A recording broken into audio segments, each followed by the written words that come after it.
Hallamos una curiosa progresión desde el canto de Doña Sabiduría en Proverbios 8 hasta el prólogo del Evangelio de Juan y el primer capítulo de Colosenses.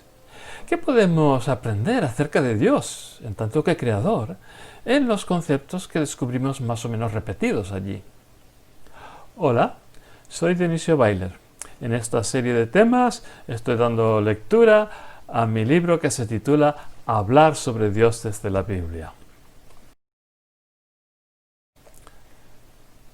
¿Acaso no llama sabiduría? Y la razón da voces en la cima, en lo más alto de los caminos y senderos se planta. Grita junto a las puertas, en la boca de entrada a la ciudad. Os llamo a la gente, mi voz es para los humanos. Tontos y más que tontos, aprended sensatez interior. Atención, que digo noblezas, abro mis labios para corrección. Porque mi paladar y mis labios exhalan verdad y odian la maldad.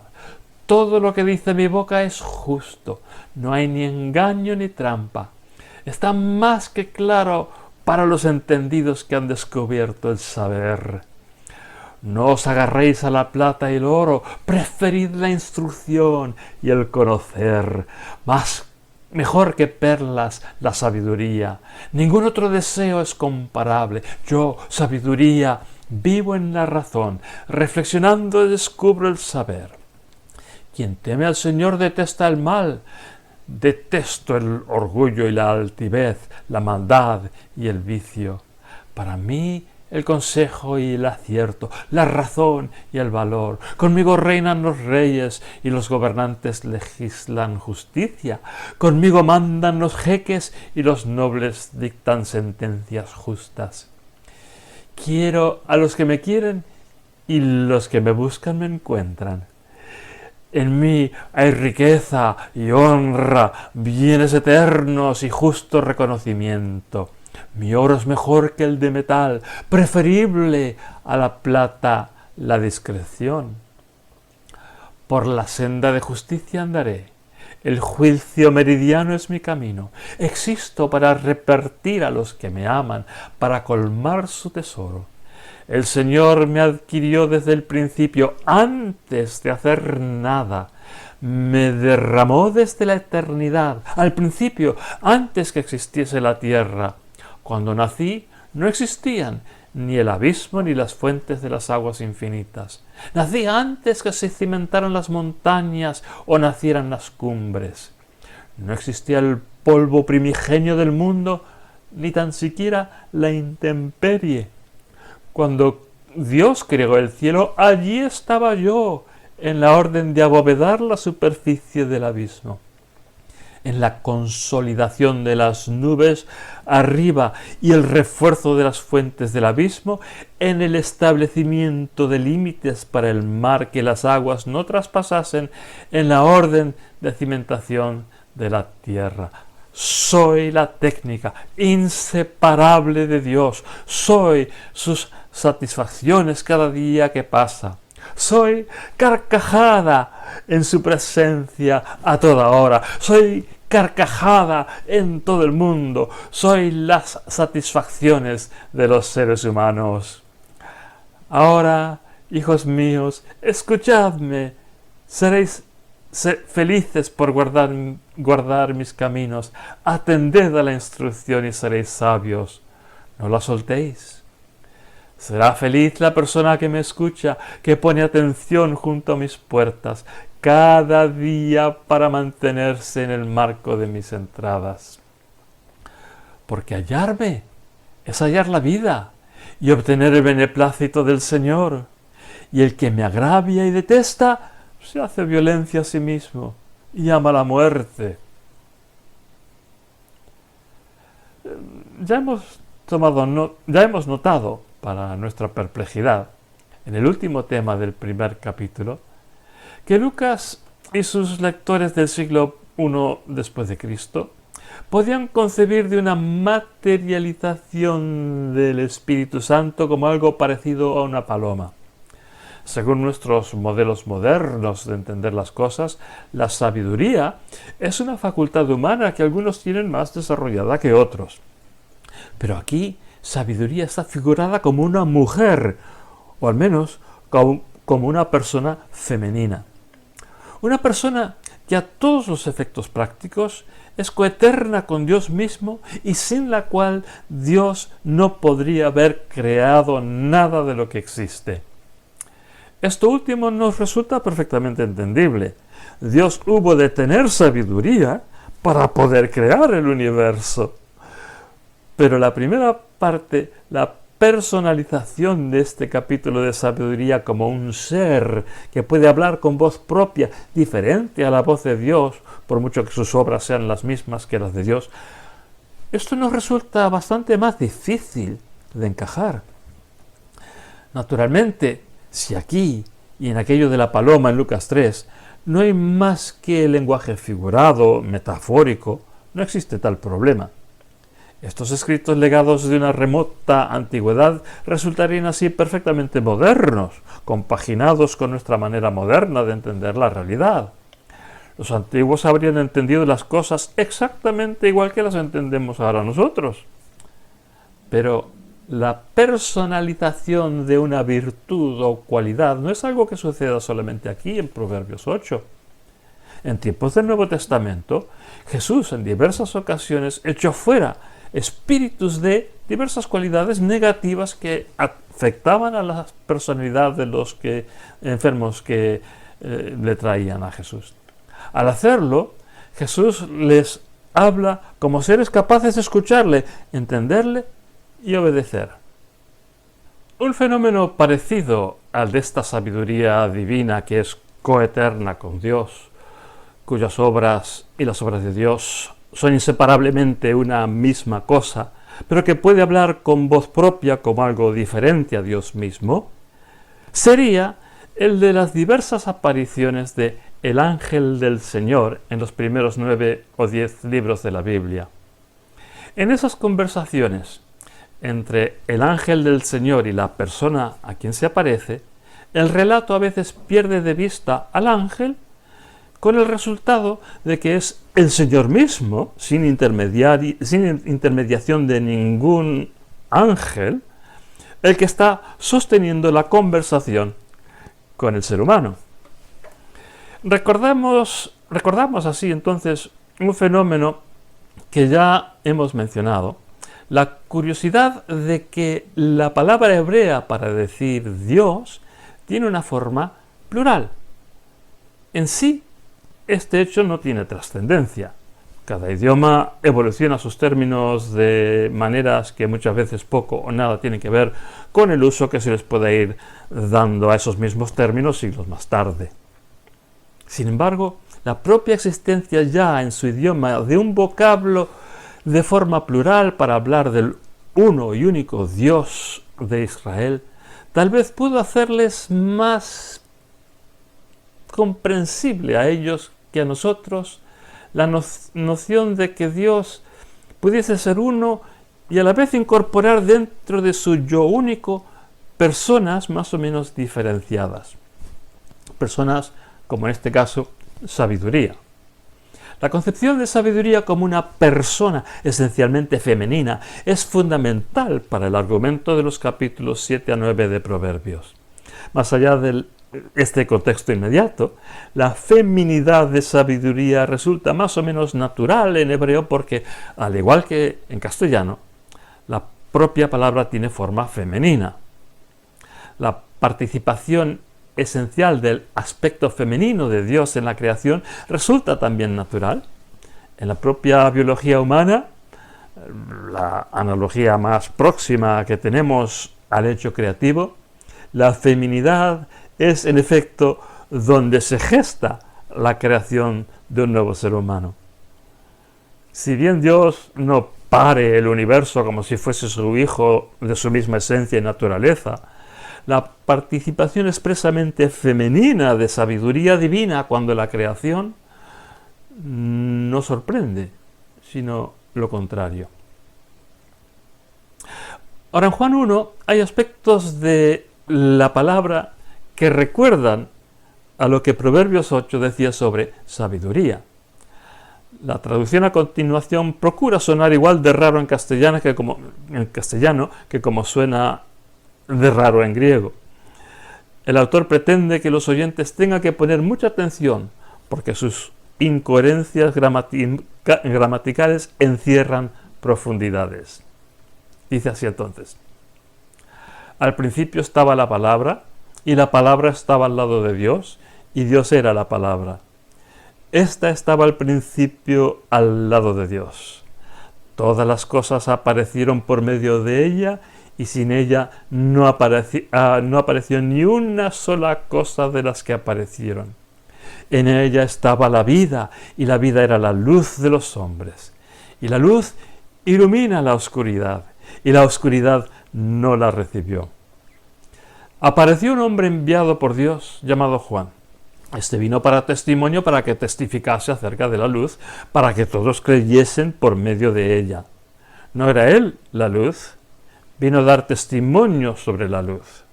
Se trata de la luz verdadera que ilumina a todos los hombres que se acercaban al mundo.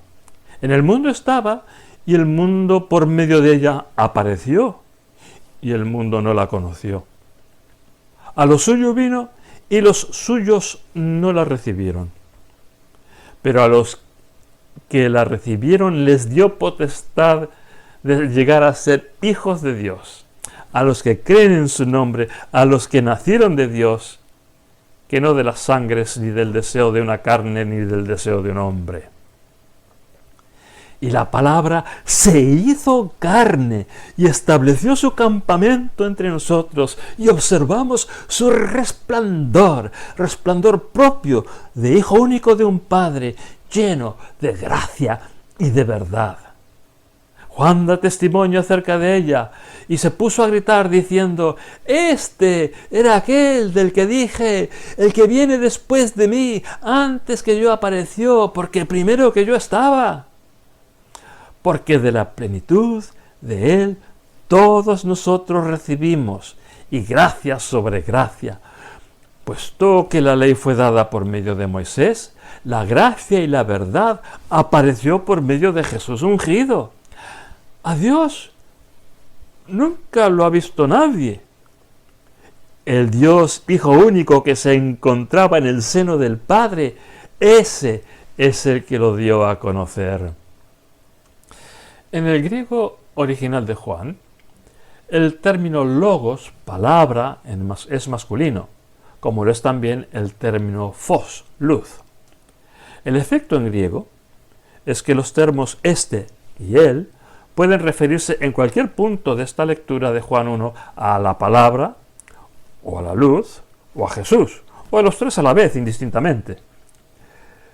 En este sentido resulta bastante deficiente esta traducción mía que acabo de leer, por cuanto al referirme a ella, la palabra, a ella, la luz, se pierde el hilo de que hablábamos a la vez de él, el Hijo, Jesús.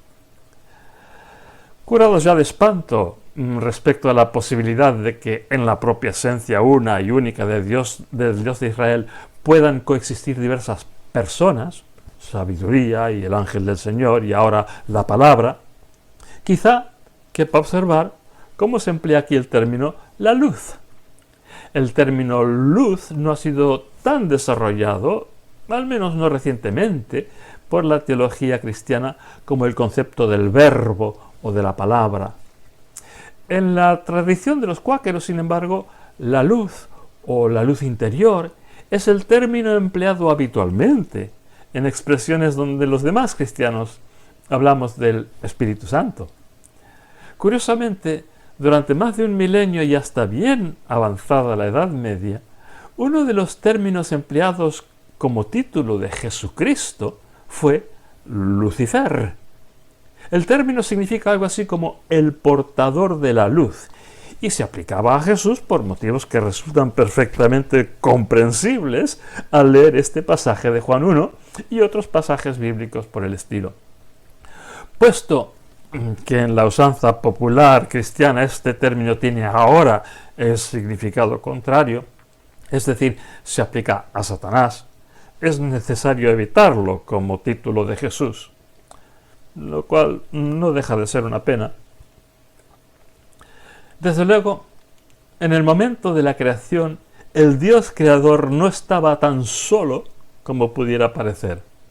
La propia complejidad interna del Dios uno y único admite no solo a sabiduría, según Proverbios 8, sino aquí en Juan 1, a la palabra y a la luz. Como ya hemos comentado, el Nuevo Testamento no conoce la doctrina de la Santísima Trinidad como la desarrolló siglos más tarde la ortodoxia cristiana. El término Trinidad no figura en el Nuevo Testamento. Pero aquella doctrina es consecuencia natural, prácticamente viene obligada por la complejidad interna de personas que observamos en el Dios creador, según Juan 1. Tomemos nota ahora de estos mismos elementos en la lectura de los versículos a continuación que relacionan a Jesús con toda la creación. La prosa de Pablo es aquí especialmente espesa y nos exige un enorme esfuerzo para no perder el hilo.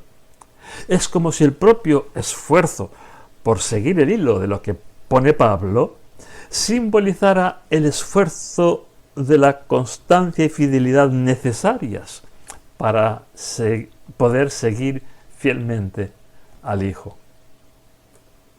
El Padre nos salvó del dominio de la oscuridad y nos trasladó al reino de su Hijo amado, en quien tenemos la redención, el perdón de los errores. El Hijo es la imagen del Dios invisible, primer nacido de entre la creación, porque en Él fueron creadas todas las cosas en los cielos y sobre la tierra, las visibles y las invisibles, bien se trate de tronos, como de señoríos, como de principados, como de autoridades. Todas las cosas fueron creadas por medio de Él y para Él. Y Él es antes que todas las cosas, y todas las cosas en Él tienen consistencia. Y Él es la cabeza del cuerpo de la Iglesia, el cual es el primer nacido de entre los muertos, a fin de que Él mismo tuviera preeminencia en todas las cosas. Porque en Él pareció bien habitar toda la plenitud y por medio de Él reconciliar todas las cosas en Él, haciendo las paces por medio de la sangre de su cruz, por medio de Él mismo, tanto las que están sobre la tierra como las que están en los cielos. Y a vosotros, que antes estabais distanciados y erais intencionadamente enemigos en vuestras obras malignas, ahora sin embargo os ha reconciliado en el cuerpo de su carne por medio de la muerte, para presentaros santos e impecables e irreprochables delante de sí mismo, con tal de que permanezcáis cimentados y asentados en la fidelidad, sin moveros en absoluto de la esperanza del Evangelio al que habéis prestado atención, que fue predicado entre toda criatura bajo el cielo, del que yo mismo, Pablo, soy esclavo. Ahora me alegro en los padecimientos a favor de vosotros, y estoy completando en mis carnes lo que faltaba de los tormentos de Cristo por su cuerpo, el cual es la Iglesia, de la cual yo he venido a ser esclavo conforme a la gestión de Dios, que me fue dado cumplir la palabra de Dios para vosotros. Se trata del misterio escondido desde siempre y por generaciones, pero que ahora ha salido a la luz entre sus santos. A estos quiso Dios dar a conocer cuál es la riqueza del resplandor de este misterio en medio de las naciones. Se trata de que Cristo está entre vosotros, la esperanza del resplandor.